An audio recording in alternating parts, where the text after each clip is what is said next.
in the case of Congressman Saldico, yes, he is willing to be a witness.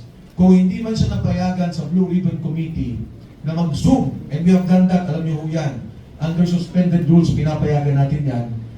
Kung magagawa ito sa impeachment at naniniwala silang dapat malaman ang katotohanan, at syempre, bigyan din ang pagkakataon ng Presidente na sumagot dito sa mga charges na nandito, Saldico is willing to testify on our behalf doon sa graft and corruption issue at sa lahat na nalaman niyang bigay ng pera maging yung pag-aayos ng budget, hindi ang program allocation.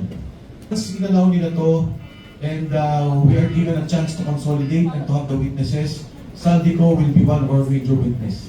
Add ko lang bakit si Saldico is the best witness sa kickbacks issue ng aming complaint.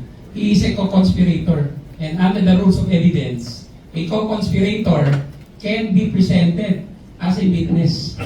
Kaya hindi nila pwede sabihin walang alam si Saldico. Siya ang may alam. And besides, he's the former chair of the Appropriations Committee of the House of Representatives.